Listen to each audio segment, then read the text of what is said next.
Good morning, everyone. Good. My name is Milford McGirt. I serve as the Vice Chair of the Board for the Georgia Partnership for Excellence in Education. My day job is to serve as the Office Managing Partner for KPMG here in the Atlanta office, and I'm extremely proud to be with you today. I'm really excited about the program. I tell you, this topic on education is taking place in a number of venues. We were at a Metro Atlanta Chamber Executive Committee meeting this morning, and David Scheibel is here. David's also on the board of the Georgia Partnership. David, can you raise your hand? Stand up. Thank you. Thank you, David. David also is on the Metro Chamber Board, and we had a topic this morning talking about education and workplace readiness. And I just tell you, it's a topic very relevant to business leaders, to educational leaders, and we just got to keep the conversation going because it's going to have a tremendous impact on us, both from a socioeconomic perspective. I also want to acknowledge AT&T. They've served as a sponsor for our 2016 Critical Issues Forum. We're very proud to be associated with them. They are very strong supporters of the Georgia Partnership. And also acknowledge the General Assembly of Atlanta for providing this cool venue for us today. This is actually my first time coming in. I have to admit, I did get a little bit lost with the parking and finding the venue. So that's one of the reasons we're starting a little bit late. We wanted people to be able to get in on time to get started. So as I mentioned earlier, a number of statistics on education.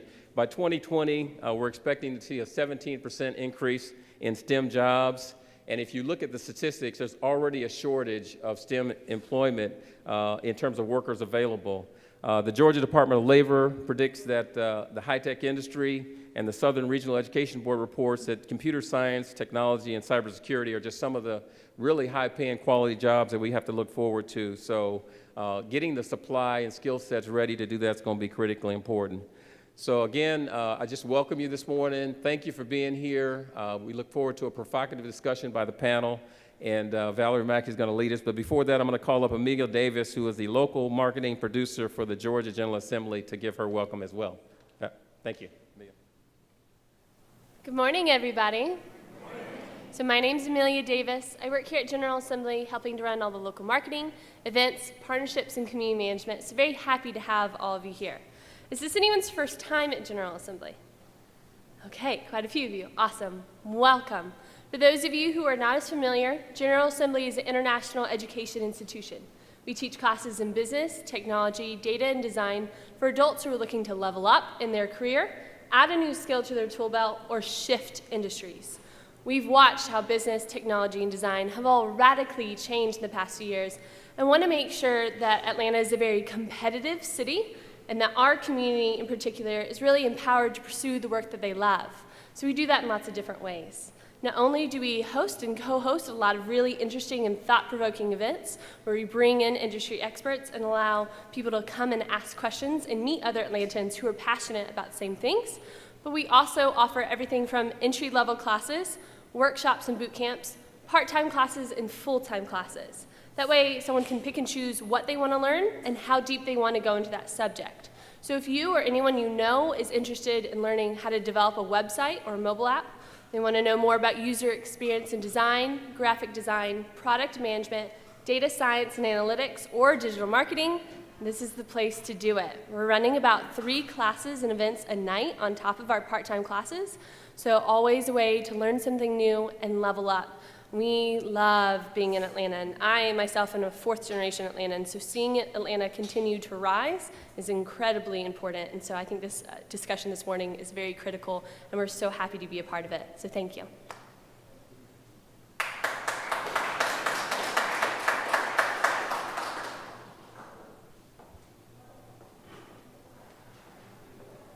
Okay, thank you, Amelia, and good morning, everybody. It's great to have another one of our critical issue forums, a critical issue for Georgia.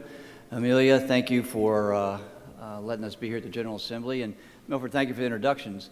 Our board chair is always a business leader. Our current chair, Kevin Griner, is CEO of Gas South. He was out of town, not able to be here today, but Milford is our chair-elect. He's the managing partner with KPMG, so we always had that kind of good business support to help us with our direction, our vision, and our mission.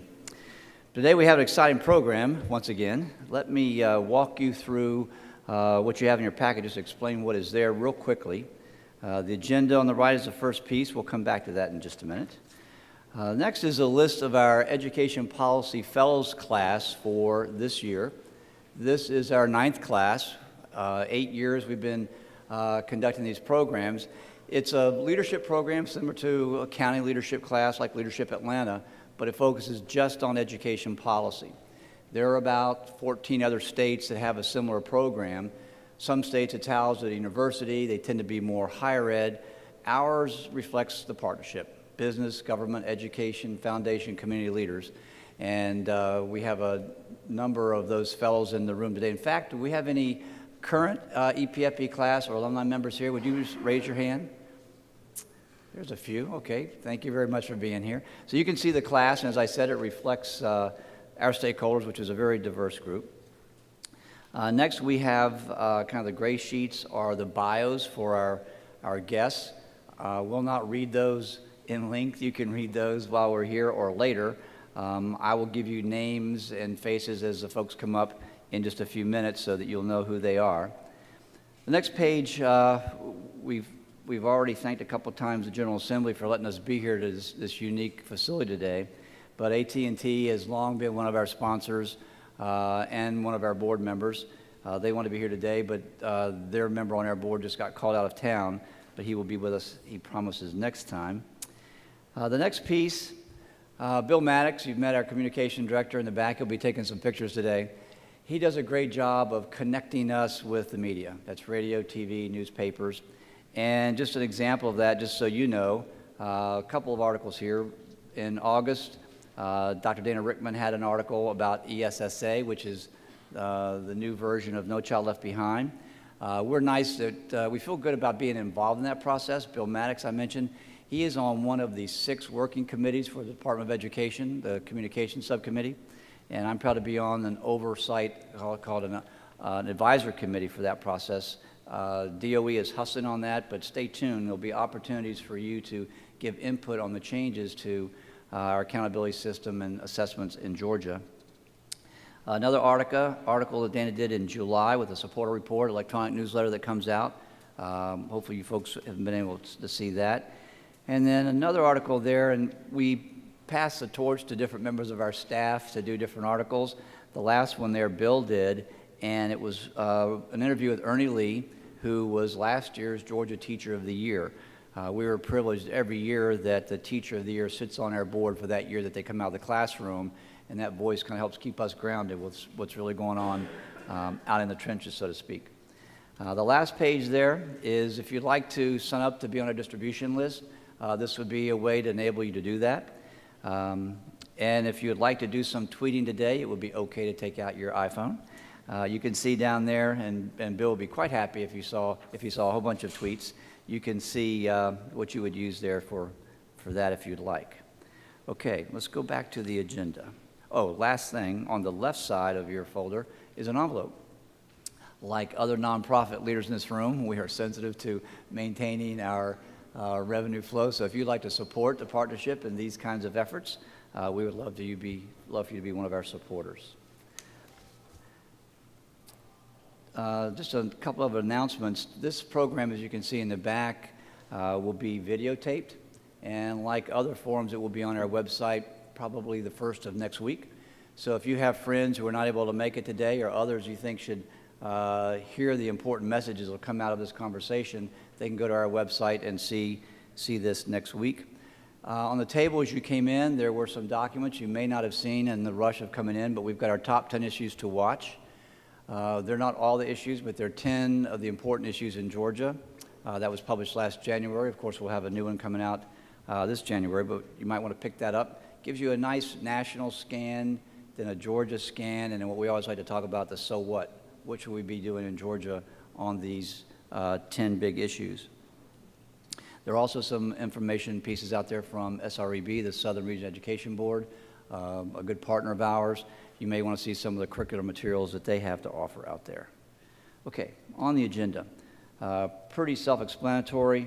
You can see that this is going to be a robust program. We don't always follow this same format, but it's one we've used oftentimes and it works well. for us to have a leadoff hitter, so to speak, a speaker to kind of cast the issue, kind of that anticipatory set of what you can expect in the program, and then a panel. I will introduce those panel members as they come up in just a few minutes, but let me first just kick this off by introducing Peter Franconi. Peter runs this facility, and again, we thank him for giving us the opportunity to be here. Milford gave you some of the data pieces that are important as you look at a background for this. But just this morning in the business section of the newspaper, it was interesting to me to see that Cisco will be laying off 5,500 of their employees across the country. Now, that's a lot of employees, but it's less than 10% of their overall employee staff.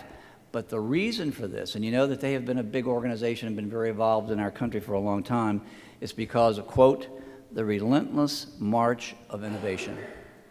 The relentless march of innovation. And you would think Cisco would have been attuned to that. But part of our message today is that we all have to be attuned to that. What they're being forced to do is changing from much of a hardware solution of their work to software, technology services, and cloud-based networking and security technology. Some of the things you'll be hearing about today. Peter specializes in some of the most demanding job skills. You heard Amelia allude to that. And he also is a Tar Heel University of North Carolina grad. Help me welcome Peter Franconi.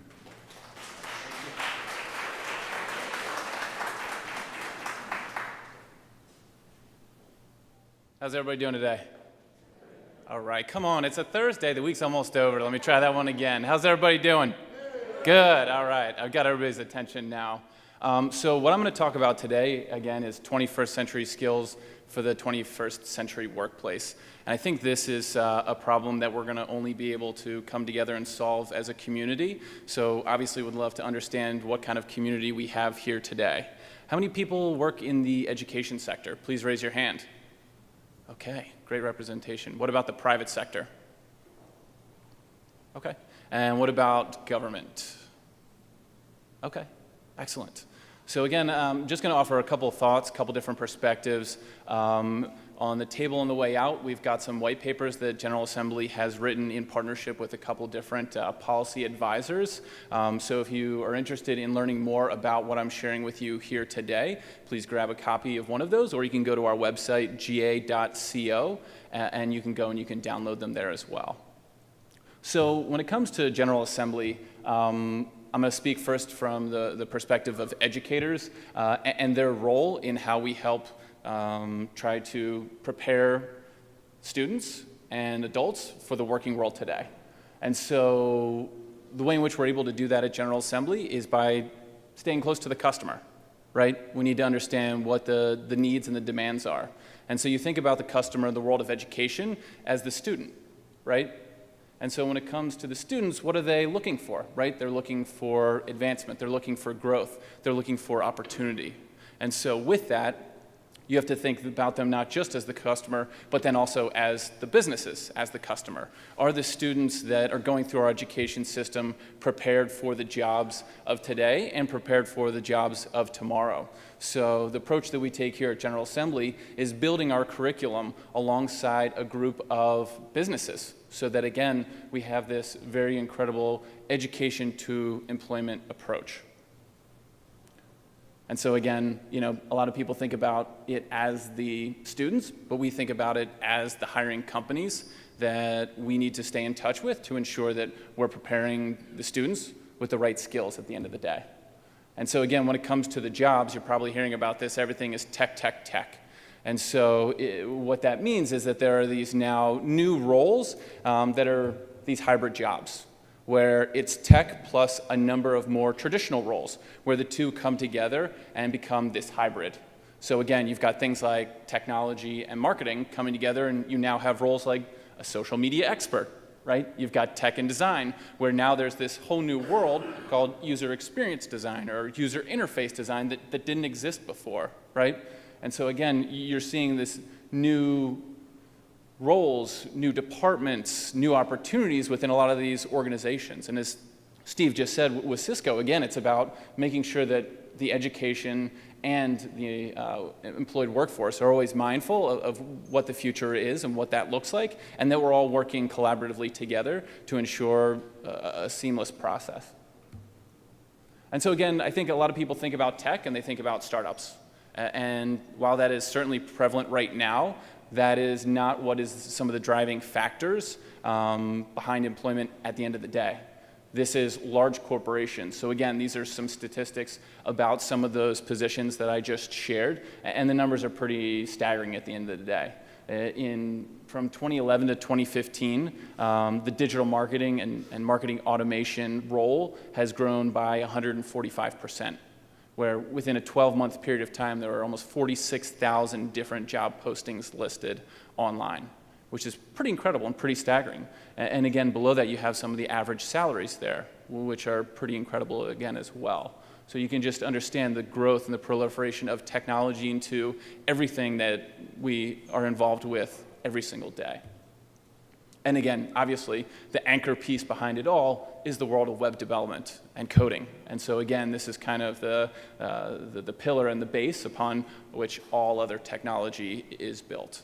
And so, this again is growing incredibly rapidly with 67,000 job postings. And again, there is that skill gap where there are employers large and small looking for these in-demand skills, and they can't find the right people to fill them, which is an incredible problem, but also an incredible opportunity for us to help solve. And so when it comes to companies, I think there's a huge opportunity for companies to get involved, which again is to rethink the traditional hiring methods. And so again, this is taking a look at people purely based on their skill and their ability, and not including any kind of biases that could potentially come as a result of this, because that will only further serve to widen the skills gap and some of the economic mobility that some of these jobs and some of these opportunities afford these students. And so with that, wanted to share just a couple of interesting statistics here, where women in 1970 represented 5% of orchestras in the US. They switched then to a blind interview process, and in a matter of almost 30 years, they were able to increase the percentage from 5% to 25%. So within about 5 years, due to this blind interview process where they would put up a screen and they didn't know who was playing, they would just listen to their ability, they were able to take some of that bias off of the table. And so again, this also presents itself as well when it comes to people applying to jobs. And so there's a great study by the Economic Research Council that shows that people with first names like Greg and Emily only have to submit 10 resumes to get one call back, whereas people with names like Jamal and Lakeisha have to actually send 15 resumes to get one call back at the end of the day. So they actually have to work 50% harder to get just one more call, which is, again, pretty incredible. And again, these people could potentially have the same exact skills, the same exact abilities, but there's so much bias that comes into the workplace where we need to figure out how we can get the best people for the best jobs in the right positions. And so then when it comes to policy, there's a huge opportunity here as well.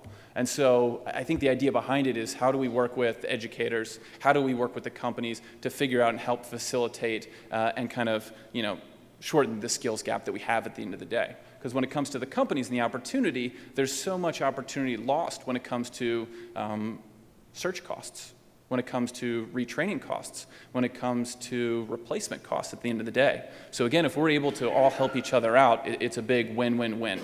And so again, I think the idea is to really help fund your future. And this is something that General Assembly is getting involved with, the White House Tech Hire Initiative. We're actually just given an $8.9 million grant in New York City, where we have the opportunity to help educate some of this workforce through a 5-week intensive program, which will share some web fundamentals as well as career preparedness in preparation for one of our full-time courses that we offer here in web development. We're also in New York City working with the LaGuardia Community College to do some similar initiatives and some similar goals, where again, we need to change the face of education, rethink what we're doing when it comes to hiring, and making sure that as educators, we're in sync with what the jobs of today and preparing people for tomorrow. So with that, I'm going to hand it back to Steve, and he's going to introduce this incredible panel and this discussion that we have today. So thank you so much.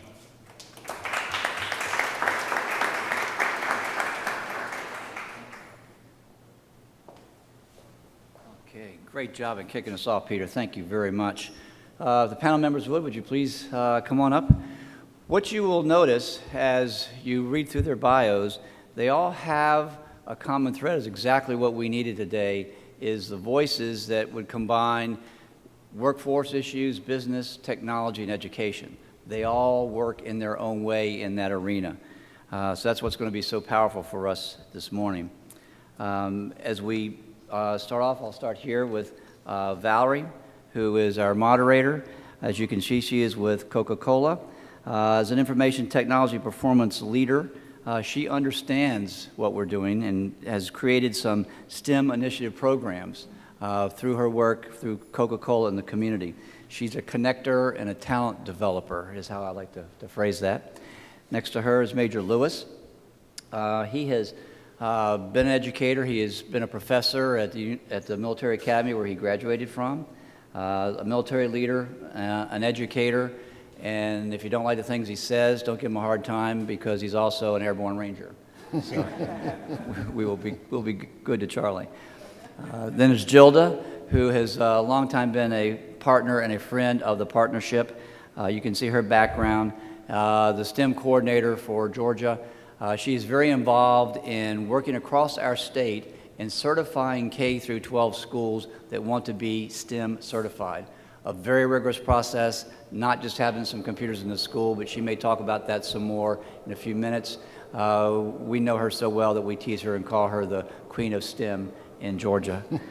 Next to her is Michael Robertson, another longtime friend. Michael and I met years ago. You can see he chaired the gift advisory board for Georgia Tech. I was on that advisory board for a while, and I saw Michael's leadership in place there. And you can see that during his time as the chair of that, they increased their placements of over 100 teachers that could work in businesses and universities during the summer to accentuate their skills in STEM and take that back to the classroom. So with that, let's enjoy our panel. Valerie? Thank you. So I've enjoyed everything that was said this morning already, and I just have to frame it up just a little bit so we can determine exactly what we want to focus on. I mean, we have all noticed that in our economy, it's always driven by knowledge, it's driven by innovation. Our marketplace is intensely competitive. And so we want to talk a little bit about how we want to make sure that the 21st century learning is at the very core of all the challenges we have in our political world, in our technology world, science, health, economy. All of this is going to be helped by our 21st century education. Because the reality is, I think we've had this traditional learning where you have the teacher is the expert, the teacher gives a curriculum to the students, and the students learn. But the reality is, in the workforce and in companies, Coca-Cola, we're looking at ways to diversify our talent. We want to rebalance our talent, and we're looking at new innovative ways. But that method of teaching is just not going to work anymore. So the reality is, if we want to set our students up for success now and definitely in the future, we have to change the way we look at education and the way we look at preparing for our workforce. So today we have an esteemed panel to talk about just this, and I'm really excited to have the panel to discuss this information. Is there anything else you wanted to include about yourself, your background, before we get going? Let's go. Yeah, I think you did a great job anyway. Okay, so I'll start with Gilda. Now, Queen STEM, I think you're the queen of STEM. There's a lot to be discussed in the 21st century education, but I really do want to focus in a little bit more on STEM, specifically as it relates to technology, more the computer science, the coding.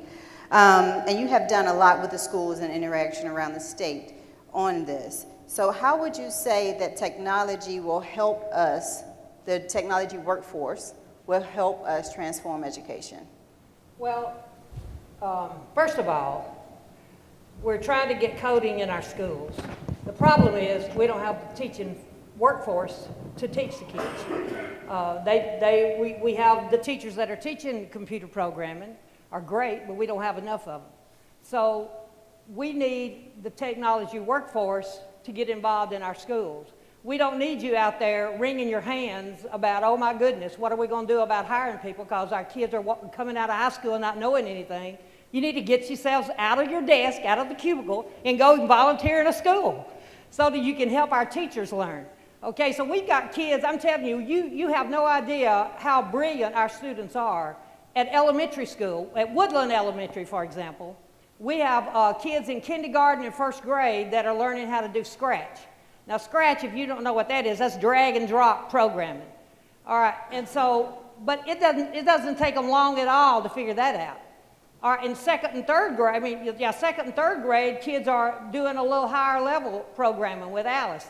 Fourth and fifth grade, they've got them learning how to do Python and JavaScript. Wow. So our high schools had better get ready.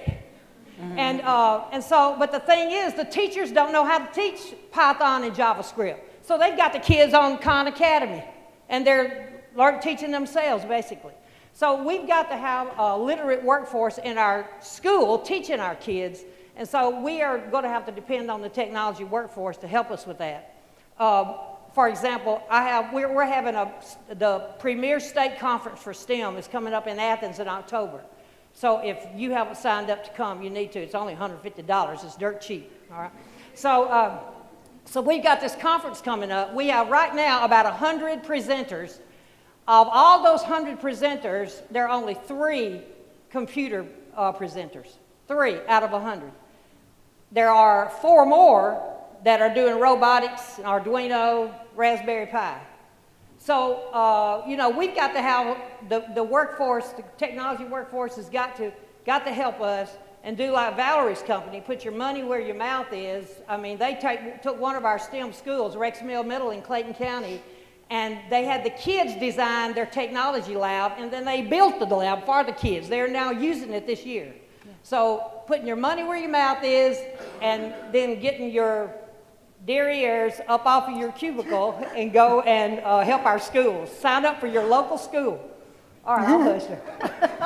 Because I'm going to end up getting fired before I get through here. No, it was a good point. Just a second. It was a good point, and I agree, Gilda. We had so much fun when we went to the school. So I, as well, encourage the IT workforce to go and interact and volunteer. We thought we would be completely inspiring to the kids. The kids were completely inspiring to us. They're so smart. We have to get out there. It's the only way we can help. So I think that was a good point. And I know we're going to do questions. Questions at the end. I saw we had a question, but if we can hold it just a couple more minutes, and then we'll do all the questions at one time, okay? Thanks.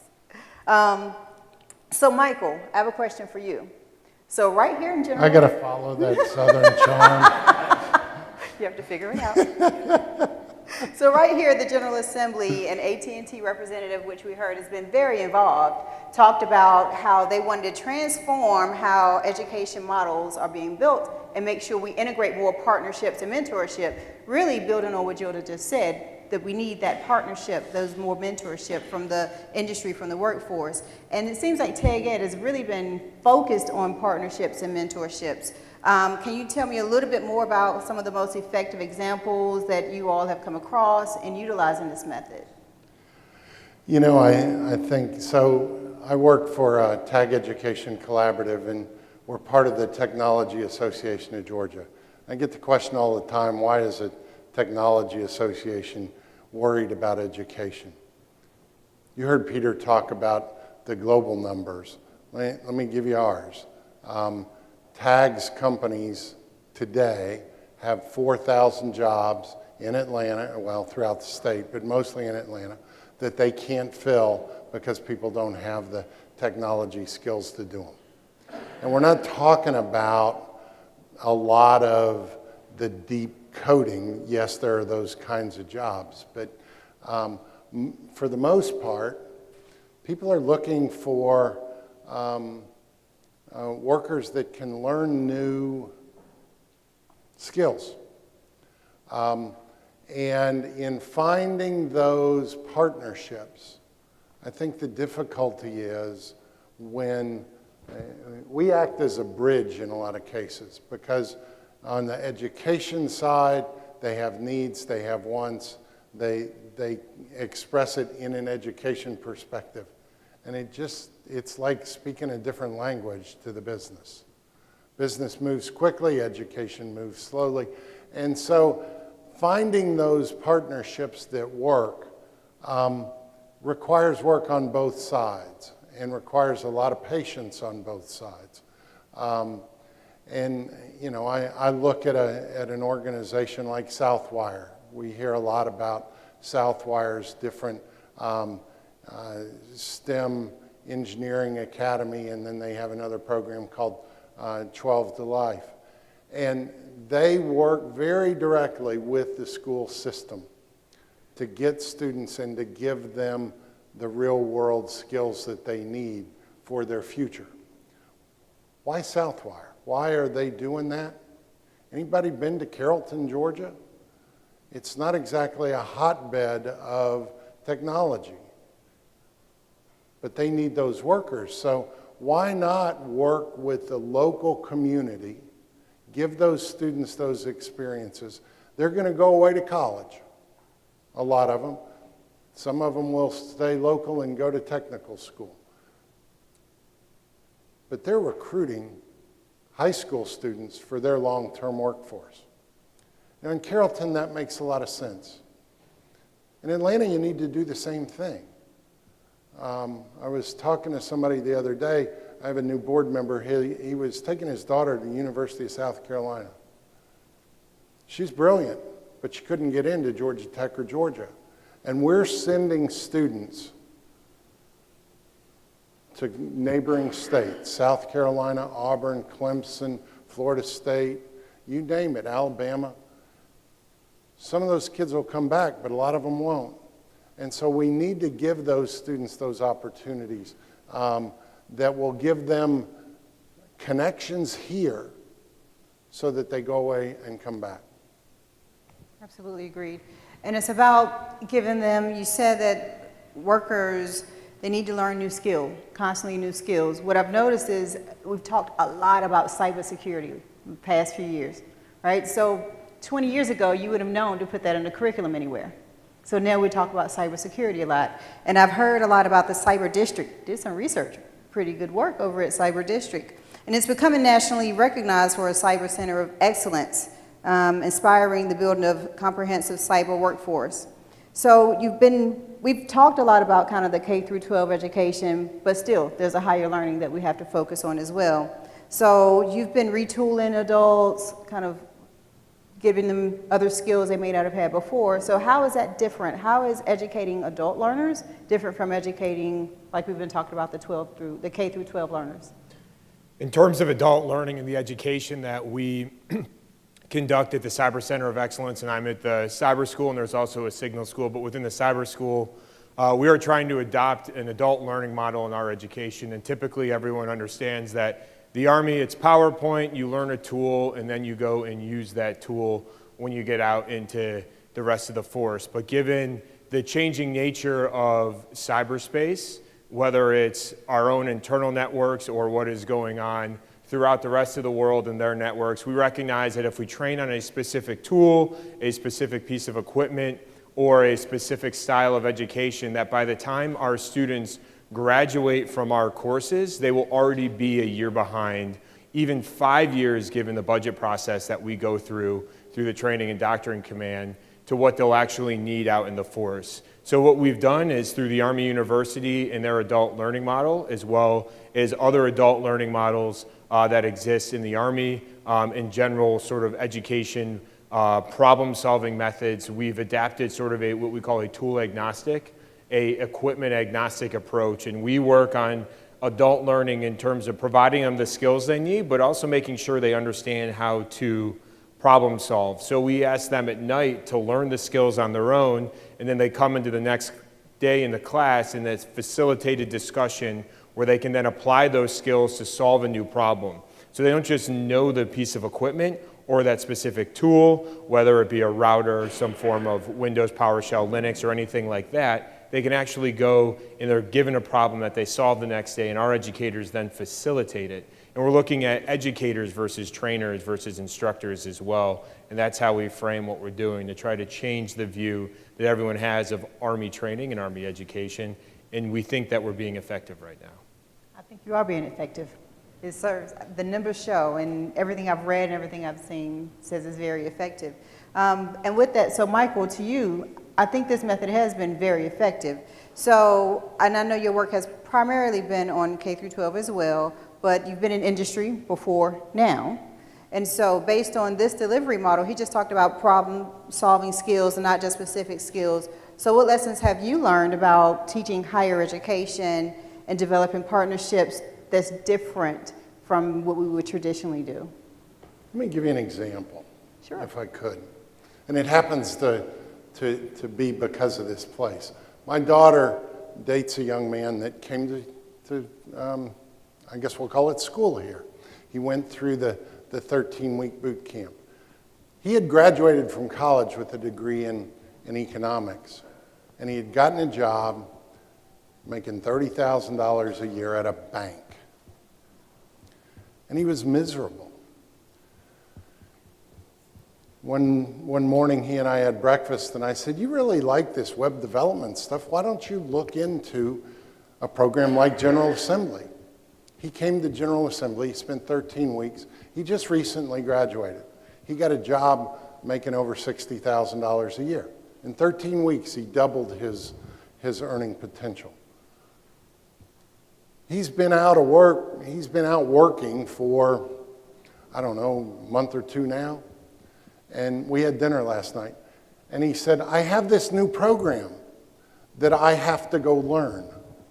Now, he got a fabulous education here. But the pace of change, I got to use Peter's, the relentless march of innovation. He's been out of school 2 months and he's got to learn something new. That's the real world, folks. So I think the challenge that we have when we talk about 21st century skills, the biggest one is we have to learn how to learn new things quickly. There's all kinds of other things. And to Gilda's point about we need teachers that teach computer science, another example of we need people that can learn to learn quickly. They got to learn new things quickly. And I think if you look at what business is asking for, that's the case. We talk about, I have a little bit of a difference of opinion with Governor Deal. He says everybody needs to complete college. I believe everybody needs a post-secondary training, but not everybody needs to go to college. Not everybody needs that 4 years of experience. And when you talk about changing the traditional recruiting model, that's one of the big hurdles that you have to overcome. Companies that are looking at people as individuals. Peter talked about bias. Well, one of the big biases is we don't look at we don't look at workers that don't have a bachelor's degree. Well, there's a lot of people that don't have bachelor's degree for different reasons that have gone into a program like this, and now they're getting those skills and those training. I think those kinds of partnerships, those kinds of skills are key to our future. Would you all agree? Okay. Absolutely. We keep coming back to changing the traditional learning model, that we're growing fast, we're at a rapid pace, things have to change, we need other opportunities, other avenues for people to be successful. There's so many different ways, it's not just one anymore. And so Major Lewis, I know of one in particular that I want to inquire a little bit more about, and this was with the Department of Education's career pathways. But a lot of people probably heard of the pathways, but many may not know that Richmond County and Columbia County have unique pathways and that they offer cybersecurity career pathways. So I am so curious in learning more about that and how we can actually get more middle and high school students more excited about that, and the parents or the adults as well. So it starts early with the scratch.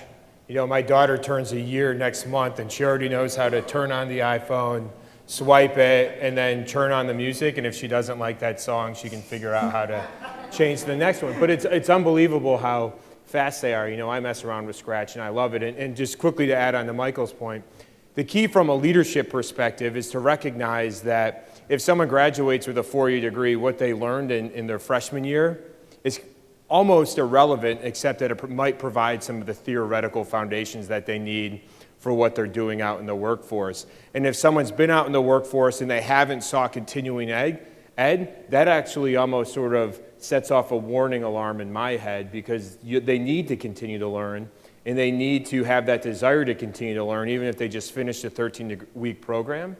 But we as That's what the Cisco story is all about. exactly, we as leaders in terms of this innovation need to build that time for those people and either resource and fund or provide the opportunity for them to do continuing education. The Army does a wonderful job for me on it. That's my normal go-to. I can't do that right now. The Army does a great job. I'm in a continuing education course right now, and they provide that space for me to do it so I can learn data analytics and Python coding when it comes to that. And I just think we need to do the rest of it, especially in education, because it's going to take forever to catch up.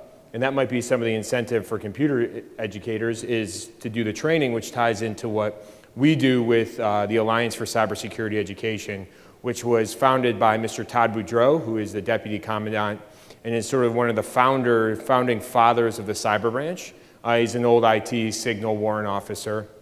And Ms. Karen Nixon from Augusta University, and the relationship that we have with Augusta University. And they created cyber pathways that focus on cybersecurity, information technology, coding within Columbia and Richmond County. And it's a relationship between Fort Gordon, Augusta University, and then those 2 school districts.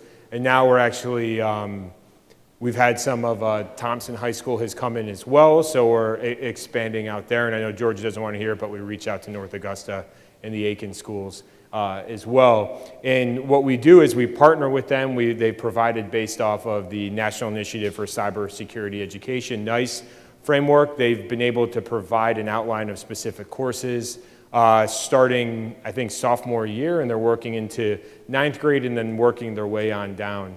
But as you're aware, beyond just the teachers, it takes the initiative of the teacher, it takes the support of the principal, it takes the funding of the community, and Columbia County has a very rich tax base and has been able to put in the equipment. But we see creative solutions in Richmond County in terms of you can still teach the ideas of coding and problem solving and technology with limited resources, and we see that in Richmond County. But the partnership is great because our children go to school in those 2 districts, and we recognize the need for talent. So we have warrant officers who are senior technical experts in this branch. They will actually have partnered with schools and will go and work with that teacher to prepare them to educate and help write the curriculum and write their lesson plans going forward. So we've seen a really large effort led by those 2 in my 14 months that I've been stationed at Fort Gordon. Thank you. And I think the partnership with schools, you mentioned it's going lower and lower in grades because the capability of students are amazing. We talked about them starting in 1st grade and 2nd grade. We personally have done some hackathons with middle school and high school students at Coca-Cola, and I've been amazed with what they came out of one day. We gave them a problem to solve in one day. And in that one day, they solved problems that has probably taken some of us a couple months to figure out. The ability is absolutely amazing. And we're so glad we're investing more in STEM in the younger and younger grades because we realize the capability is there. So I want to shift a little bit to some more STEM stuff, Gilda, I've heard, Governor Deal coming out saying, STEM is important. We need to strengthen the instruction in STEM, particularly in math, computer science, and coding. He stated that effective teachers and engaging curriculum are necessary to provide every Georgia student with a world-class education. So how are we doing in those areas, and what things can we do to do even better? Well, I think, first of all, I'm housed under the Career Technical and Agricultural Education Program at the Department of Education, or CTAE. And that's who pays my salary, all right? And I'm very appreciative of that. And so the Career Tech Division has recently revised all of their pathways, their career pathways. And so schools may choose to focus on a career pathway or they may choose not to for their STEM program. Right now, we have 37 schools in Georgia that are STEM certified by the Department of Education. We have a continuum that we use to certify our schools. There are certain criteria that they have to meet, and then we go for a visit. It takes the schools in the neighborhood of 3 to 4 years to meet those criteria. It's not something that you can just decide we're going to be a STEM school and tomorrow we open up. Now, lots of schools claim they're STEM, but that doesn't mean they've met our criteria. So you can put anything you want on your nameplate in the front of the school, all right? But like for example, we depend on the industries to tell us how to develop those pathways. And Fort Gordon was instrumental in the cybersecurity pathway that's being taught at Columbia County and Richmond County schools. And we depend on their instructors at the base to come out and help our teachers, because our teachers don't know how to do cybersecurity. All right?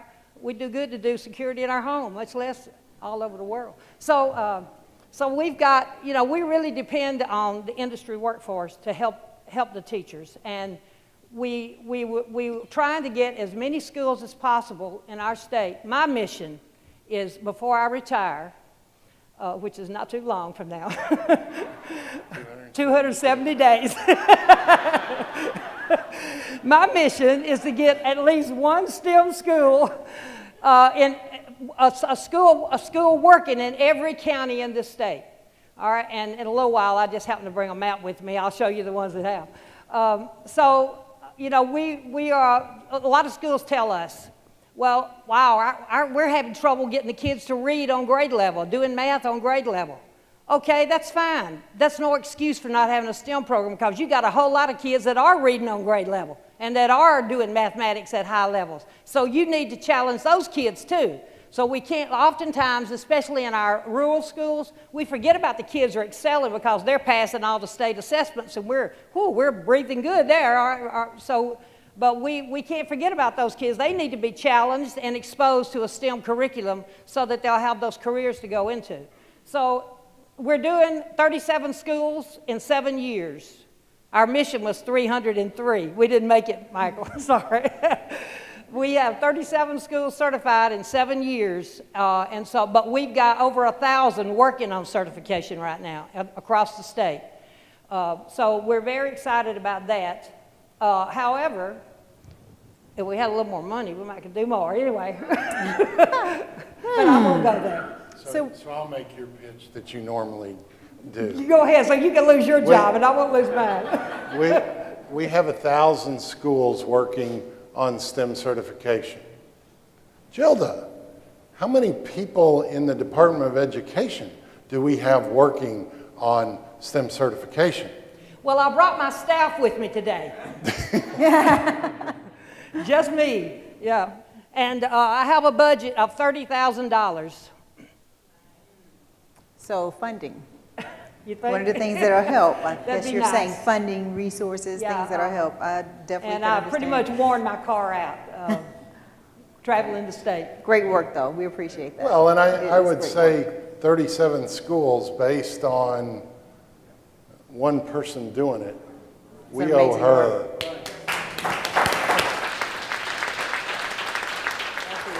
And you mentioned the map. Would you like to go ahead and we can talk about the schools that have been I'll do it a certified? little bit. Yeah, All right, we'll wait. Well, we talked about the schools and the education they're receiving. I'm going to switch to Michael because you have a program that I would love to hear about as well. I know that you have a high school internship program, right? So we have schools that are becoming STEM certified. You're training students up to go in the workforce in high school.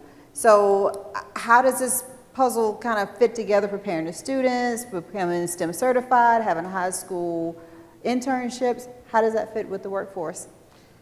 How many of you remember high school? A few? Good. Good. When you were in high school, you took classes. What do you remember from those classes? Not very much, at least I don't. But what I do remember were the experiences that I had that reinforced what I was learning in the classroom. Would you agree? So At Tag Ed, our mission is to provide students with real-world, hands-on experiences that reinforce what they're learning in the classroom. Our high school internship program, we've been doing it for 7 years, and let me just give you some numbers. This year, we placed 150 students in 66 different companies. Now, that's no small piece of work, folks. We basically spent a whole year, we have a staff of 5, trying to find internships. The feedback from those students is, and their parents, and the companies that they work for, is fantastic. But let me give you the real number. Almost 1,500 students applied, and I have done nothing to recruit students. The students get it. 5-week summer, paid internship, working on something that I have a real interest in is golden for them. On the company side, those companies that say, well, they're high school students, but we'll give it a try, are universally surprised at what a high school student can really accomplish. And I believe we all look back on our high school years and say, well, I couldn't have walked into a company and done any real work. These kids do, and they do it very, very well. And if you think about the odds, 150 placed, 1,500 applied, that's 10%. That's about the percentage that get into a prestigious university like Georgia Tech. Agree? We need more companies. The students get it. We need more companies that are open to giving a student a chance and don't believe that it's going to be a babysitting experience. And that's one of the criteria on our STEM certification for high schools is that every kid must do an internship or a capstone project. And so we really need those industries, businesses, to provide mentorships and opportunities for kids to do internships there. Yeah.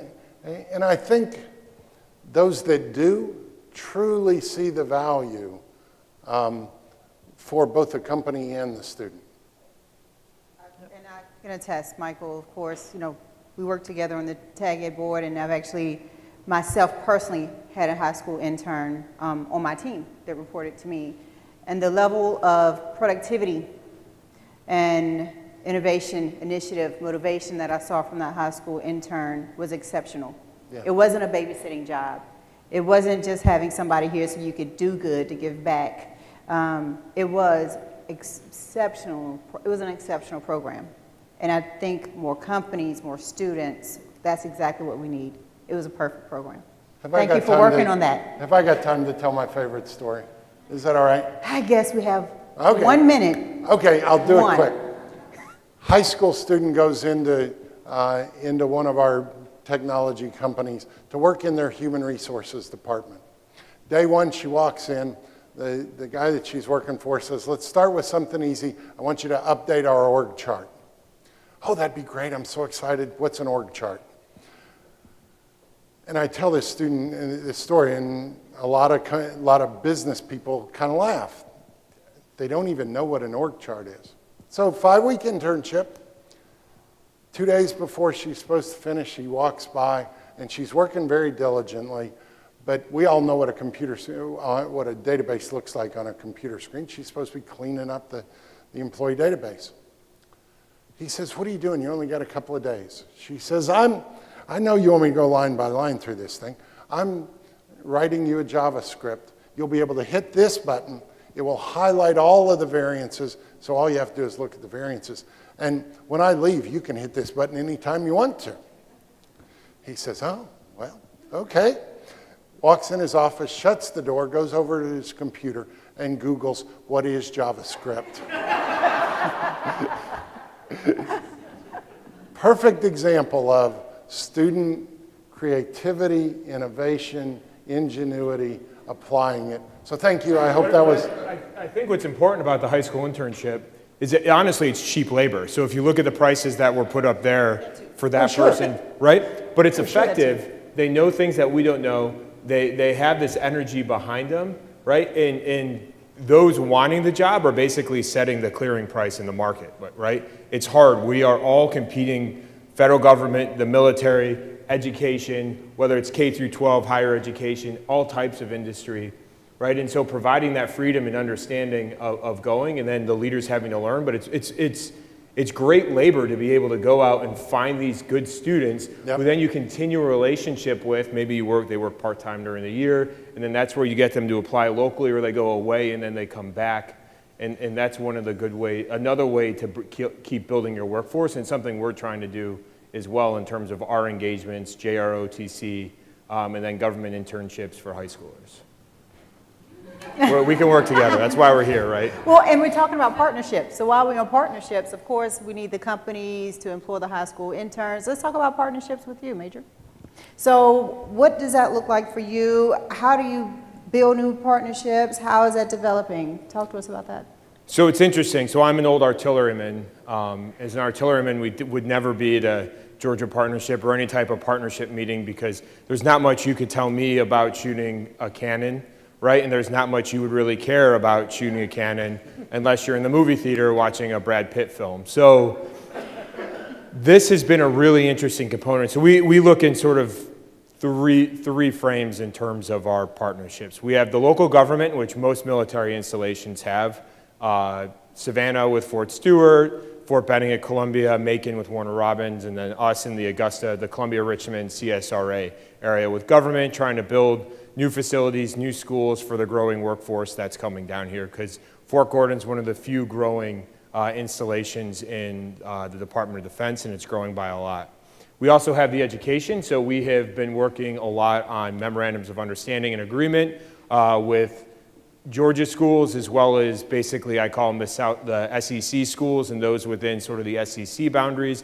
In fact, I'm leaving, after I leave here, I'm going to drive a couple miles west to Georgia Tech Research Institute, where we have a young second lieutenant just recently graduated from West Point, who's there doing a summer internship, basically doing free labor to do some research that we know will benefit us, because we're training one individual, and instead of having him rake leaves or sit around and do nothing, we're trying to benefit both organizations. And we, within the state of Georgia, Armstrong University in digital forensics in Savannah, Augusta University, obviously with its really close relationship with us, Georgia Tech, and then we're working some in the state of Florida as well. So we have the higher education, because we can really learn from academia. They're doing the research that when we're in the day-to-day grind, we just can't do.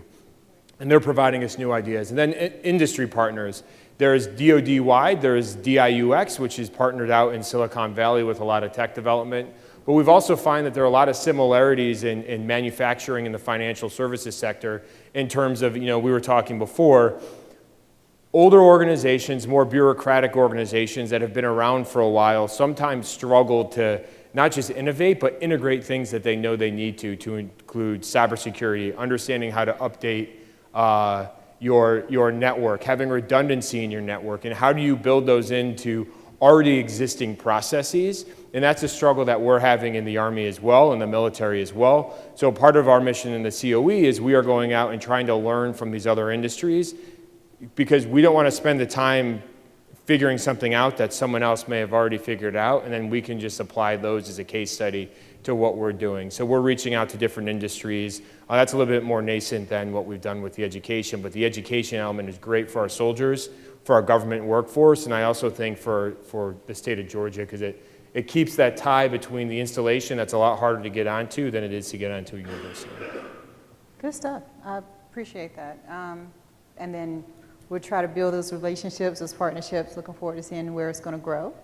And so I want to get out to the audience because I know there's some questions. So I have one last question for the panel before we shift it out. And that was back to you, Gilda. We talked about the schools. We talked about how many.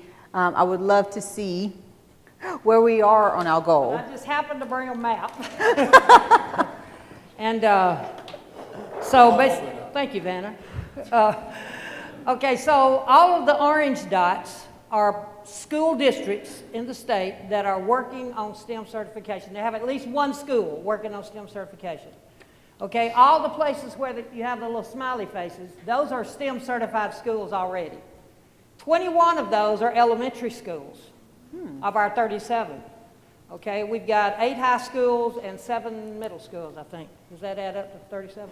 Anyway, and then where these little hash marks are here are school districts that I've got planned in the next month to go and visit. They've requested to me to come and talk about STEM certification so they can get started. So pretty excited about that. So you can see we've got a large gap right in here in South Georgia in our rural schools in terms of interest in STEM certification. So that's where my big mission is. Right now I'm emailing superintendents, calling them, trying to get an audience, about STEM. So we've got most of our STEM certified schools are here in Metro Atlanta. And so some of the criteria to be a STEM certified school, you've got to have, go ahead. You've got to have business and industry partnerships. So that's a requirement. And we don't mean a business giving us money or coming and showing up on STEM night or career day. We want them involved in the instructional process. So they've got to be in the classroom with teachers helping. We've got to see that integration goes on. When you go out into the workforce, you don't go over here in this room and do science, and then go over here in this room and do math, and then go over here in this room and do engineering. It's all integrated. And so we expect our instruction to be integrated. So teachers have got to open up the door and now talk to each other and plan together. So that's one of the requirements for STEM certification, and it must be project problem-based learning going on in the school on a regular basis. So there are a lot of criteria that we think are important for 21st century learners to know and to experience. And that's what is required of our STEM certified schools. And we now have a STEAM certification that involves the arts. And so we're looking forward to seeing some of that. We're not really sure what it looks like because I haven't really seen it yet. So far I've seen a lot of arts and crafts, but I'm not sure I've seen what I would consider art design in our schools yet.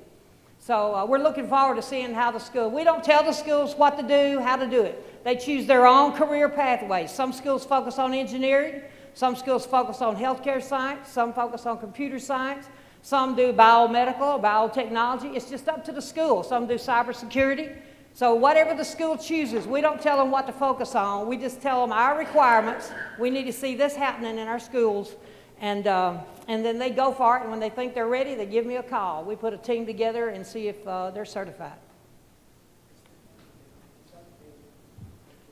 If you have an iPhone, you can take a picture of it. No, it isn't, but I actually could take a JPEG of it and put it on my website. Yeah, stemgeorgia.org. Yeah, I could do that. It's a good idea. Thank you. See? Problem solving. That's right. Problem solving.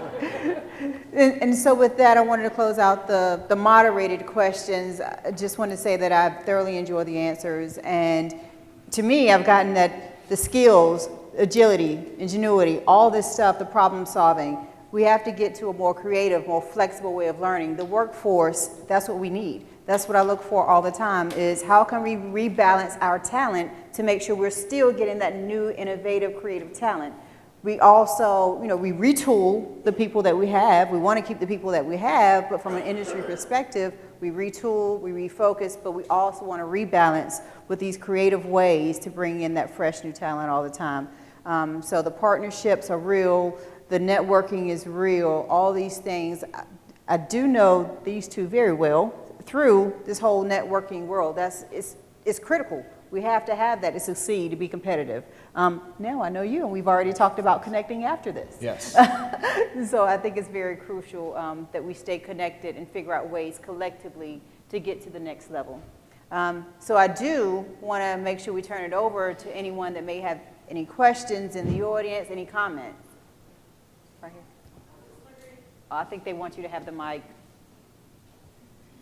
It seems like there's a lot of political support in this state for STEM education, but I was wondering if there are any programs of scholarship support at the universities for undergraduates who are going into STEM education? Because I imagine Georgia Tech students particularly have a lot of competition in the industry for their time and attention. Not nearly enough. I, I don't know, do you know more about that than I do? I mean, there's in this year's legislative session, there was a move, and I believe it passed, to give a better, an easier path for maintaining your Hope Scholarship in STEM fields. Yeah, I didn't say that well, but one of the difficulties I know is we've had a lot of students, let's face it, STEM is harder than a lot of other fields. And so if you take a STEM track, you don't have to have the same GPA in order to keep your hope. Right. I don't think there are any more scholarships out there right now than there ever were. But I don't know, different colleges within the universities are now putting small scholarships out there. And so for a child to even find them, they'd have to really kind of search. It's not something, anything that comes across my desk, I put it up on my website. But I don't get all the announcements from the universities necessarily. I also think there are scholarships available from organizations as well. So I think, I'm not familiar with the higher ed and what they offer within, but being involved in a lot of organizations, nonprofit organizations, foundations, and so forth, I have seen a growth of opportunities to gain scholarships in the field. Valerie, if I may jump in quickly just to help answer that question. The partnership is partnering with an organization called the Woodrow Wilson Georgia Teaching Fellowship Program. It's working with 5 universities across Georgia, and each university has a cohort of 12 students who could have been educators, they could have been business, military leaders, who are getting a master's degree in STEM. They get $30,000 for the year they're in the class in taking the university credit. They have a coach at the university and a coach at the local school system. It's kind of the residency program, the medical model. They're in the classrooms a lot for that year. Then they have to teach for 3 years. But that's, if you want more information about that, see us later. This is the first year for Georgia State and Mercer. It's the second year for Piedmont, Kennesaw, and Columbus State. Woodrow Wilson Georgia Teaching Fellows. We need Mike. And I remember this lady had her hand up earlier. Is it Erica? Could I see it? My eyesight is good. My question is regarding the Premier STEM Conference. Did I say the name correctly? And Called the STEM Forum, yeah. STEM Forum? Mm-hmm. Thank you. I just wanted to register for it. Thank you. I had a question. A couple of the panelists mentioned the need for employers to be willing to sort of take the risk on students with perhaps non-traditional backgrounds, so without a bachelor's degree or high school students offering internships, et cetera. I'm wondering what policies can be put in place to sort of incentivize employers to be able to take that risk? Because while I do agree that there should be more opportunities for people without bachelor's degrees and things like that, that at least currently, you know, the data show that people with bachelor's certainly earn a lot more than people without bachelor's degrees. Wild guess is that most of the people in this room here have a bachelor's degree, and that's, you know, sort of the message that students have been receiving for a long time. So what needs to be done on the employer side, I guess, to incentivize people to sort of take that risk and be willing to create those opportunities? Okay, I guess I'll take that question. I think the opportunity is based on need. So we talk about innovation and different ways of having innovation. So my perspective is the bachelor's degrees and master's degrees, they're still needed. I mean, I still think that still shows I am willing to put forth the effort to go through and complete my degree, complete my master's, or so forth. So I wouldn't minimize the need and the trend that we are still going to try to employ people and look at people that have bachelor's or master's or whatever the case may be. I think to diversify our workforce, we start looking at the things that will, so the academies here or different programs that we integrate with. So it's a matter of the workforce starting to take a chance. I don't know about the policy. I don't think it would, a lot of times it doesn't come from the top down at an organization. It takes a piece of the organization. So I am in the global IT organization. I don't represent the entire Coca-Cola company. I don't do that. I can't set a policy for the entire Coca-Cola company. But within the global IT organization, I can make a suggestion and say, hey, I ran across this organization that has talent. I think we should give them a try. And not that it's going to be a policy for the entire organization or the company, but it may work for us. So it's going to be, I don't think it's going to be a policy from the top down that says we must employ these people. It is working with the organizations, partnering with them, finding a person that may be interested in trying something a little bit different and seeing how that goes. I think more than a policy, it's a market-driven reality. If we keep looking for this, we used to call it, in my HR days, we used to call it the hunt for the pink squirrel with the purple tail. If you're looking that specific and you can't find it, you can't find it, you can't find it, at some point you have to say, I need to look, I need to broaden my search, I need to find other ways that we can find people.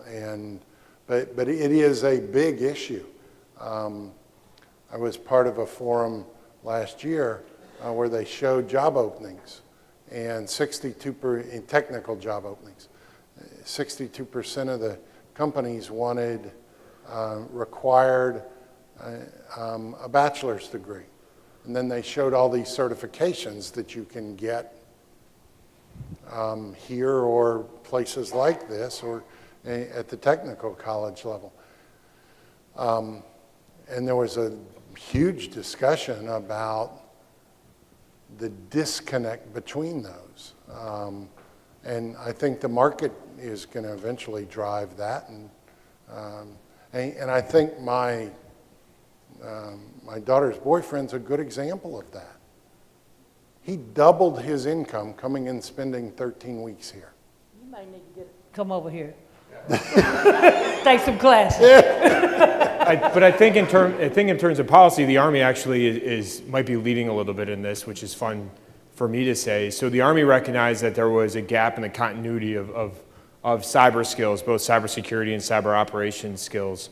And so what they did, instead of continuing to spend the time to train the workforce and then use the workforce for a short period of time and then have them go and do a job in a different sort of skill set or organization, they actually stood up a couple of years ago, September 1st is our anniversary, the cyber operations branch, and then they broke that apart from a few other branches combined, created us basically from scratch, the first from scratch branch since 1987 in the Army, because they recognize the need for the continued skills. They recognize the need for a different set of skills. You know, they joke about the Airborne Ranger component. If I'm a computer operator, I don't need to be necessarily always need to have an Airborne Ranger because I may not have the skill set that is required, right? So what we've recognized is we've created in policy, in funding, right, in signature, everything in legislation, a cyber operations branch. And what this does is allows us to take the technical element, it allows us to take planners and policy, because IT and cybersecurity in a vacuum, you know, you said integration in the classroom, doing it in a vacuum does not achieve what we want. So what we've done is we've been able to combine it all together and create what we think is an effective workforce, or what we hope that we're educating and training in an effective workforce to go forward. So not from a business or private sector academia, but from a government standpoint, that's what we're doing. And I also think OPM is sort of rewriting some of the codes for federal jobs as well to be more specific. As opposed to IT, they become much more specific so we can see what people have done when we're doing hiring. Thank you for this time, and thank you for this. Is this on? Yeah. I think the first time I said to a panel like this, what I'm about to say, was about 15 years ago at the University of West Georgia in Carrollton, where I was a professor, and Southwire was on the panel. And that is not to forget that when you say we need people who can think creatively, who can learn, lifelong learning, one of the best ways to train for that is a liberal arts education. It may be that your possible future son-in-law had certain abilities by being an economics major that enabled him to do better here. No, there's no question. There's no question. Yeah. He went to a liberal arts school. And too often these discussions don't include that. So when you're looking on the job, that there may be somebody who's an artist, but who's interested in what you're doing, who's going to do much, much better because their mind thinks so creatively. And then the last, I'm interested in feedback, but I also want to point out there shouldn't be any reason that low reading level people shouldn't be able to learn how to read in STEM if they're interested in it. So I'm worried about categorizing that idea of STEM being only for the super high level students. I don't want to leave so many off of the marketplace because their skills weren't recognized. So I love that as a West Point grad. You know, I know there's another one here. We pride ourselves on being I think it's the number 2 public liberal arts institution in the United States, and also the number 3 engineering school in the United States, demonstrating that thought process, that creative thought process works really well in sort of driving and providing a broader institution. And we can't forget that within liberal arts, you also get the mathematics and some of those science elements that build in there. And as someone who taught American politics, I can tell you that the hardest thing I ever had was those who love STEM, right? We talk low reading. Those who love STEM might have been really smart, but sometimes they just don't care. So if you have someone who might not be interested in reading, right? They just might not be interested. So how can you tie in what they love to do, which might be coding, which takes up a lot of time? You know, these capture the flag, these hackathons are 24 hours. I fall asleep 6 minutes into it. You know, it's one of those things where it's really going out and finding interest of these people. And, you know, your son-in-law was lucky because he found his interest, right, and then was able to apply everything else he had. But I found that if you can tie into STEM people, you might actually be able to improve all their other scores by making it fit within the IT, the engineering, the mathematics component. Let me kind of address what you said too. A Lanier High School in Sugar Hill, Gwinnett County School, they focus on computer science and video game design because that's the companies that are in their community, and that's where the kids get internships. And so they are an inclusive STEM school, which is what we love, an inclusive STEM program within their school. And they allow any child who wants to come into the program. It doesn't matter if they got all Fs. If they want to learn how to do video game design and programming, they'll let them into the school. And so we love that. You know, and kids that don't do so well in mathematics or don't read so well, it doesn't matter. They can come into the program, and they've got teachers that will tutor the kids, do whatever they have to get them through. But we also believe in the STEM support fields, what we consider STEM support. Some of our big companies in Georgia, Gulfstream, Delta, Lockheed Martin, Georgia Power, they have engineers, true enough, but they also have welders, electricians, sheet metal workers, pipe fitters, and they can't find enough of those workers. And they make great money, folks. They make more money coming out of an apprenticeship program, a 2-year school, than I made coming out with a bachelor's degree going into teaching, I guarantee it. So we really support that you know, Shan Cooper, who was the former vice president, general manager out at Lockheed Martin, she said, I can't find enough welders and electricians and sheet metal workers. And I start them out at $45,000 a year. And Georgia Power's Paul Bowers, he says, I start out my welders who are specialty welders. That means you can weld underwater and that you can weld using a robot. I start them out at $100,000 a year. Now, I don't know about you, but that's a pretty good paycheck in my book. All right, so we really support all of those fields and encourage our schools to let kids into their programs, even if it's an exclusive program based on grades. If you got a kid that's passionate about it, let them in. I know we've been talking about and focus on STEM, and so that's the science, technology, engineering, and math, but the arts. I can have someone code a website or a game all I want to, but if it doesn't look good, it's going to die. So I don't think we're saying you can't have these other things, but in that whole world of technology or STEM, We use that, but we have to have the arts. I can't have a web page without having someone that's an English major or something that can go through and make sure that the language is correct. So I don't think it's exclusive. We do need the arts, we do need English, we do need all of those things to make sure it goes together and it's a final product that is a good final solution. You can't have technology alone. I'll see what I can do.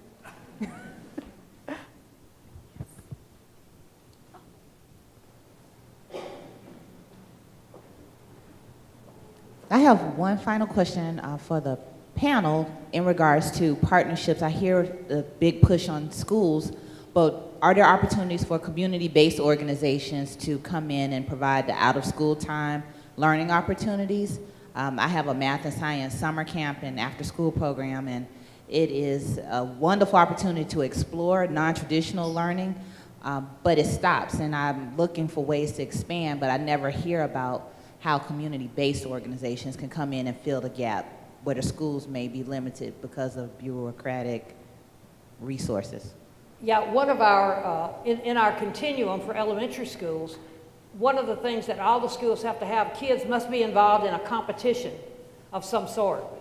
And so whether it's robotics or science fair, math club, math bowl, but in elementary school, there aren't that many competitions. So we allow clubs and after-school organizations that kids are involved in at the elementary school level to count for their competitions. But certainly, when on our continuum, we say business, industry, community, post-secondary partnerships. So we want the colleges involved as well as community groups, absolutely, in our schools. And if you've got a camp or something, any of you have a camp or something that you're doing, if you'll just email and let me know, I'll put it up on my website so everybody will have it, because the teachers and the students and parents in the state use the website a lot. I would say to you, amen. Yeah. As a community organization, finding your way into the right place is really hard. And the more we recognize the value of what we offer, providing that real-world support for what is being taught in the classroom, we got to be able to sell that. And amen. Amen, amen, amen. Hello, Alan. Hi, how's it going? Good. Alan Bell, I'm with Georgia Council for the Arts. I was going to ask a question about arts and part of STEM, but you guys have kind of covered that already. So instead, I'll ask a broader question about the new legislation passed, the Every Student Succeeds Act, which kind of kicks down a lot of responsibility and standards to the state level. And I'm curious about the implementation of the Every Student Succeeds Act here in Georgia, what the plan is and how that's going to affect STEM and STEAM education. Let me introduce you to Jill. Okay, so I'll tell you what I know. All right. I know that right now the State Department has created committees. I think Steve said he's on the advisory committee. Is that right, Steve? I'm on the whole child, education of the whole child committee. We meet next week. So we've jumped right on it. And in terms of what it's going to say, we don't know yet because we're going to write it. And every committee, there are I think about 8 committees, are composed of 20 people. 5 are from the Department of Education, but 15 are from outside in the community. And so we've got industry people on board, legislators, lots of people. And so these committees are starting to meet this month. And they'll be meeting over the next 2 or 3 months. And by December, the rules and policies that they put in place will be up on the state website for public comment. So right now I can't begin to tell you what it's going to look like because we have our first meeting next week. So, we're trying to get familiar with all the laws and so forth. So anybody out here know anything more about that than I do? All of the meeting dates are on the website. Right, yeah, the meeting dates are up on the website, right. Got other questions? Going back to this idea of teachers having a hard time keeping up with the technology to teach kids, is there anything that teacher training programs can do, or do you think you'll always sort of rely on businesses to kind of help keep that pace that you were talking about, that things proliferate so fast, it's hard to kind of keep up with the changes. Well, the Department of Education offers a lot of training for teachers. The Career Tech and Agricultural Division is over the computer science for teachers. And in fact, Delda, raise your hand. Delda Hagan is she's one of my colleagues at the Department of Education, and she's in charge of computer science teachers. All right, and so they have at their, she's a part of the Georgia Business Education Association too, here in Georgia, and they have a lot of professional learning for teachers to learn how to code. I think the department is interviewing right now for our computer science specialists to hire to work with teachers. And then local school districts provide their own training. But I'm telling you, there are still lots of schools, high schools, that don't even offer a computer science course. I was in Rome about 2 weeks ago, and there was a young man that just graduated from one of the high schools there, and he was majoring at UGA in computer science. And I said, oh, well, you must have taken computer science in high school. He said, no, ma'am, they didn't offer any courses. And he said, and as a result of that, I am so far behind the other kids in my university classes that already know how to do some of this programming that I'm having to learn from scratch.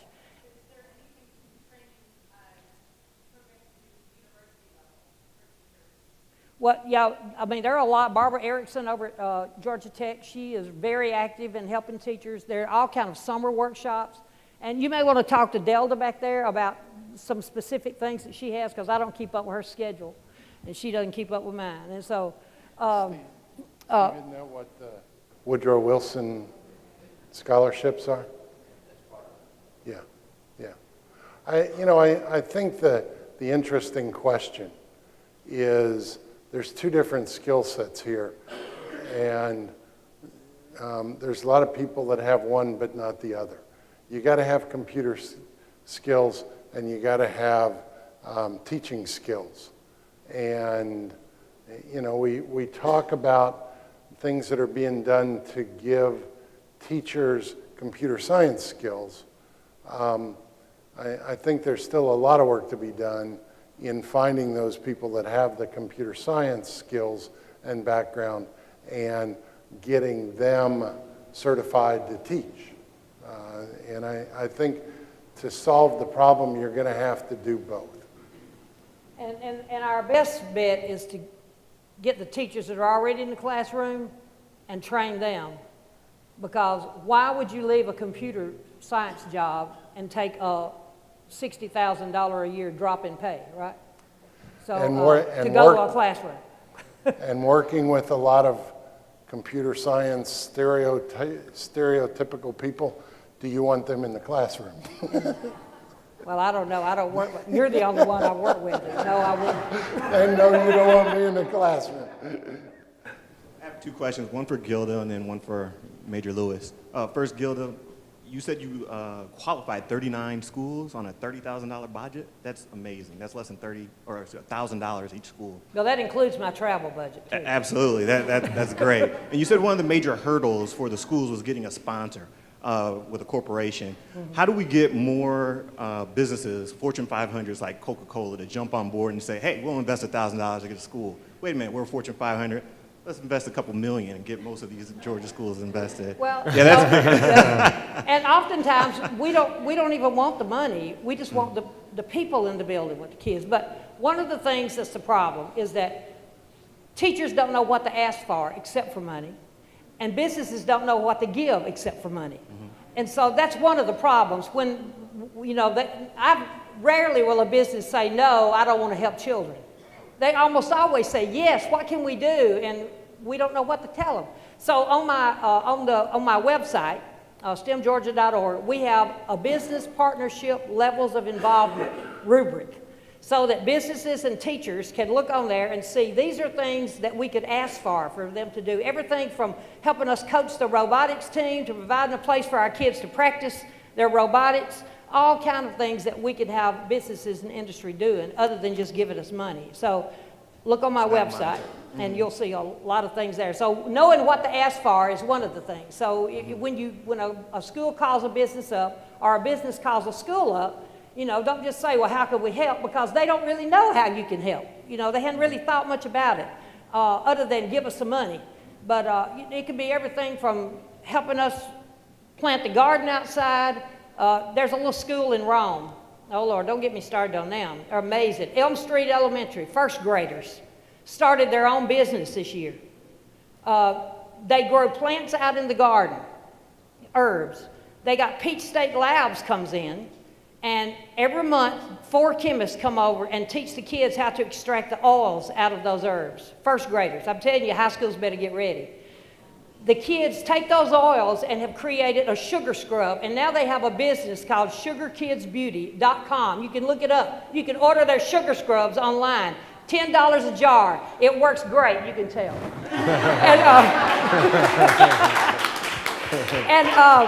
Those first graders made $18,000 this year selling sugar scrubs. It's amazing. At the STEM forum the conference I'm telling you about, the first graders are going to be my keynote speakers this year for lunch. So anyway, it's great. All right. No, thank you. I thought when you were saying there was the hurdle for businesses to get involved, I thought you were saying it was a monetary issue. So it's good to know it's just activity. Well, yeah, I mean, businesses traditionally give money, and sometimes it is a monetary issue, especially in a lot of our rural schools. But I think that's not always the issue. No problem, thanks. Major Lewis, so coming from West Point, as we both know, and you were teaching some of the highest known individuals and high performing, how do you get the stem cell to go, we want to get agreement from individuals that if we train them, we want to see some output from them? Because at West Point, that's kind of what we do. We teach on agreements of saying, if we teach you this, we want to see some other activity that also shows us what we're getting out of it. Is that a key issue that you're... With soldiers, and are you saying with soldiers and the officers that we have in the branch, or? With your teachings coming from there and then also working with the educational side, is that something that you focus on, or is it more just, for instance, when you were getting the West Point student to come and teach or volunteer with some of the issues you were having, was there a secondary effect you were trying to get from them? Well, I think one of the things with a lot of the volunteering and the helping is, you know, how do we get educators to be to understand computer science, but also how do we get computer scientists to maybe understand how to teach? So as we bring them and we get these individuals involved in the community or coming back to teach, you know, we spent some time working with them before. We prep them with some things to say. For us, ethics is really big. You know, you can't work for us if you are a really good hacker and you happen to hack into businesses or governments, or you steal your grades or change your grades in high, like, you're not going to work for us.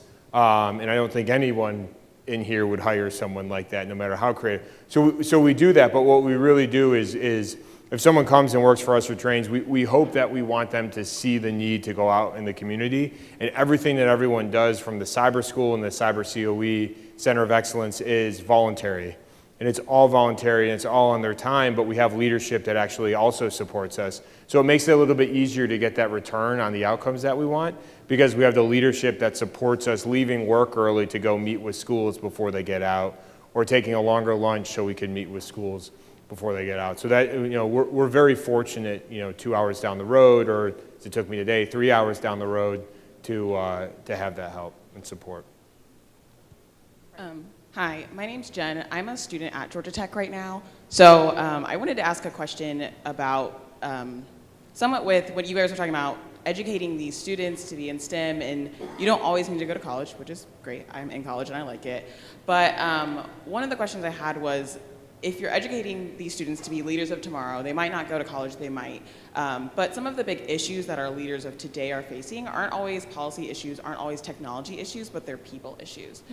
So what are you doing with the students at these levels, K through 12, if they're preparing for college or not, to get them ready for people issues? One of the things about STEM education that is great is that it gets you ready for the world, but equal opportunity to education isn't everywhere. So what are you doing in STEM education to teach someone why it's important for everyone to have access to STEM education, not just those at the highest echelon? I'd love to answer that question. Because you're absolutely right. Our internship program, 150 out of 1,500, we get very bright students. We don't always get students that are good at filling out applications or interviewing. And so a couple of years ago, we started a program that's an interview and application workshop, working primarily with low-income students who don't have the role models to learn the skills. And in our program, they couldn't compete by giving them these workshops and helping them understand how to represent themselves. We saw tremendous improvement in the placement of those students. Last year, we got an opportunity to expand that from a half-day interview and application workshop to a year-long life skills program. And we are in the process of, we're right in the middle of a pilot, but just to give you a sense, we have 12 students, low-income high school, and out of those 12, 10 applied for internships, 9 of them got internships. So I think it's those kinds of things, because you're absolutely right. There's a lot of people that have those strong technical skills that don't have strong people skills. And when you combine those, you have a superstar. I think this is, we talk about the military learning from private sector, academia, and government. I think this is actually an opportunity for the private sector and academia to learn from the military. Because when we, at least within the Army, and prior to my current position, I was the chief of the Cyber Leader College. And what does that mean? Primarily, we were developing cyber leaders. So what is a cyber leader? What is a cyber leader? And I asked the question, and no one could necessarily tell me what it was, so I defined it in 4 easy letters. It comes out and spells the word code. So competent in what you're able to do, the skill set you have to continue the 13 weeks here, whatever it needs to be, right? Operationally focused, which for us is our mission and what the outcome needs to be and what you want to do. So if you're in if you work at Georgia Tech and it's IT, right? It's academic freedom, making sure that you're not blocking all the foreign websites that people go to. Financial services, it's microseconds, right? That's a millionth of a second. So you might have to drop a firewall that you would normally need up, and you set other rules to make sure you're good, right? It's developing, right? So developing, to me, is you have to continue to develop yourself, but it's also you need to develop those around you. And so you start building up those interactions, and we start that really early in the military career, and then entrepreneurial is the E, right? Want someone who wants to do new things and to innovate and to build these new ideas. And you take all of those, and then you frame a lot of your education as people start growing up, and whether it's professional education, a culture within your organization, and you start building people up within that culture, and you'll find that a lot of times some of these training people really to be humans is really important, and that's how you start getting these skills, and you train the people skills because you push someone. So you have a junior person who may have a certification in IT, right? You recognize that they like challenging problems, and instead of having the first grade teacher come in, you allow the first grade students to actually talk. You allow this person to stand up and demonstrate how they identified a problem, they created a solution for the problem, and they could solve the problem and show it. And instead of us as leaders and those who may have more formal education standing up and taking the credit, we provide that person the opportunity to talk, and you just build those life skills over and over in a repetitive way, and it takes time, and it takes a lot of effort, and it's a lot of hard work, but it's very, very rewarding. I think you're also talking about what we in education call soft skills. I mean, how do you shake hands with somebody? You look them in the eye.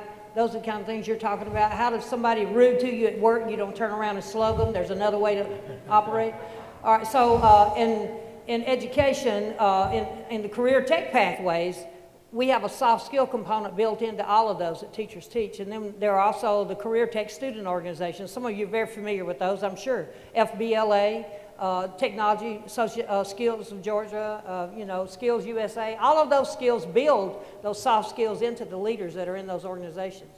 And so I think that's a really good opportunity. So that usually doesn't happen in a science class. It doesn't always happen in a math class. But in our career tech courses, they kind of build in those soft skills. So a lot of students take our career tech classes, and more of our STEM students are taking because they're going into the engineering fields, and so they take the engineering classes in collaboration with their science and math. So I'm going to take one last question, and the gentleman up front. Yes, my name is Chuck Barlow Jr. I'm the executive director of SASI, Saving Our Sons and Sisters International. I'm a graduate of Atlanta Public Schools. I'm also a graduate of the Atlanta University Center and have a master's degree from Nova Southeastern University. I have to say all that because Atlanta Public Schools has been getting a lot of heat behind not producing students who are prepared for the workforce or for college and career readiness. My concern is that I work with a school that is located in this area, and we just heard that Tech Hire is giving funding in the Atlanta community for people in the IT field. However, there are several of our schools that don't even offer computer science. I've had students in my program who've been valedictorians, salutatorians, who want to go into computer science, but that track is not available at their schools. How can I, being a graduate of my school system, get some support in trying to make sure while we're having this conversation today, while our students are in our schools, that somebody's advocating to make sure that these opportunities are provided to them as well? there is no louder voice than angry parents. So, you know, you get parents, that's what's happening in our STEM schools. We're finding that when a school gets certified in elementary and the kids are going through 5 years of STEM curriculum, the parents are starting to scream, okay, where are our kids going now? Because there's no middle school. And so the parents have to be that voice for computer science in your school district. So I would gather parents together and, you know, you may have to educate them too, you know. DeKalb County has got more certified schools, STEM certified schools, than any of the counties in the state. More than Cobb, Gwinnett, all what you would consider, you know, the schools that you would think would be STEM certified. Atlanta Public Schools got the whole Washington cluster is working on STEM certification. And so I don't know if you work with any of those schools or not, but they are definitely moving in that direction of computer science. So talk to parents. And I'll just add one thing. It's about exposure. So anytime you can get exposure and help those students start to learn those skills, then their parents start to ask, what's the school district doing? You see that around robotics, I think. Fantastic, thank you. Let's give the panelists a hand again. I tell you what, this was a very compelling dialogue. Valerie, outstanding job moderating the panel. Major Lewis, thank you for being here. Gilda, Michael, I wrote down some notes. I got some of your sayings and notes, and Gilda, you are just on fire. We need a little bit more than, would you say 270 days? You need to be getting your replacement ready because they got some big shoes to fill. Thank you very much for sharing the discussion today. Also want to thank Peter. I see Peter in the back. Thank you for setting the stage, Peter, in terms of the compelling dialogue. This is an ongoing discussion.